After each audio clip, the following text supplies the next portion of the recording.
One of my favorite parts about my beloved denomination, the UCC, is our polity. That is how we've organized ourselves, our guidelines and rules, and how we function as a denomination. What I love about it is that it reflects our history and our future. Us coming together, being in relationship with one another, define how we function together. The formation of the United Church of Christ, born out of the coming together of the Congregational Christian churches and the Evangelical Reformed churches to form the United Church of Christ. Right there lives relationship. Folks who are faithful in following God and their leading of the Spirit, recognizing God's call to ministry and the similarities that drew them together, that we could do bigger and bolder and more meaningful ministry together than apart, set the foundation for the United Church of Christ. We structurally and formalize that in our polity, covenantal polity. It is the best part of who we are when we are working well together.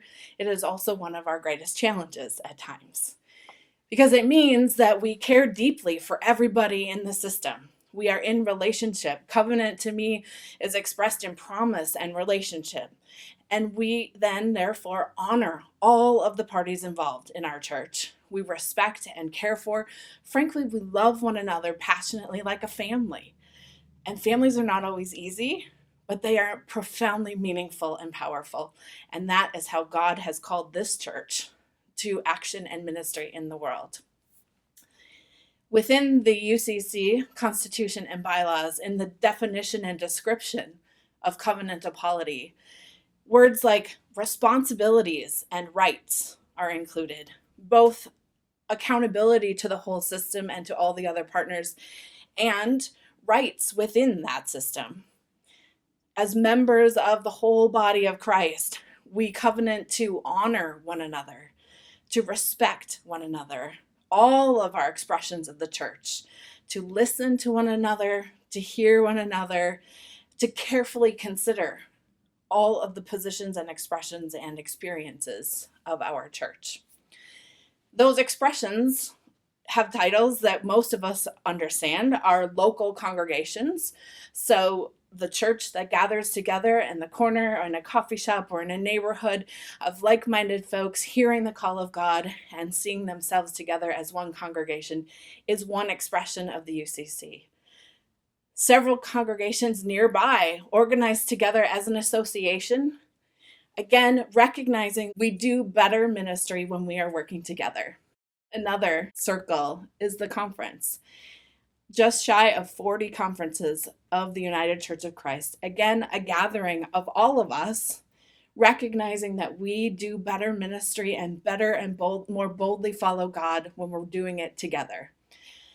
And the General Synod. This is where I have to reach large and stretch far, because this is our whole big family together.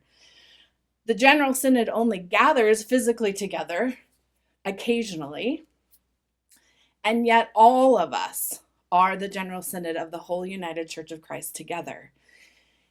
One of the unique qualities of the covenantal polity of the United Church of Christ is that we are not a hierarchical structure where the top talks down to the bottom, nor are we the other way around where the bottom talks to the top.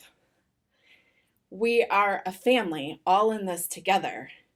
The local congregation, the association, the conference, the General Synod, all of us are members of each of those, and we are all responsible to one another, to listen carefully and to honor one another, and we are accountable to one another. We also really value the diversity of the voices and experiences and the ways that God moves through us that surprise us across our whole denomination. It is a profound strength and a gift to the rest of the world that we have in the United Church of Christ and in our polity. A unique function of the United Church of Christ in our national setting is that the General Synod is the national setting of the United Church of Christ. Now, all of us can't have all of the voice and speak for all of the church all of the time. And we have a national staff who are highly qualified and skilled and act on behalf of the General Synod in between its meetings. At our national staff, we have ministers working faithfully and diligently in the areas of justice and witness, global missions, support for local congregations and ministers, our Office of General Counsel, providing legal support and guidance for our whole denomination, and our executive leadership, our general minister and president, and the executive staff and ministries, all a part of this great big team and family, heeding and following the call of God and ministry in this world. Because of our covenantal polity, grounded in relationship and promise and accountability to one another, we are constantly in change and in flux. Listening to carefully the culture around us, our partners in ministry, all of the expressions of our church, and making adjustments at each of the expressions of our church as we continue to follow God and God's call for ministry in this world.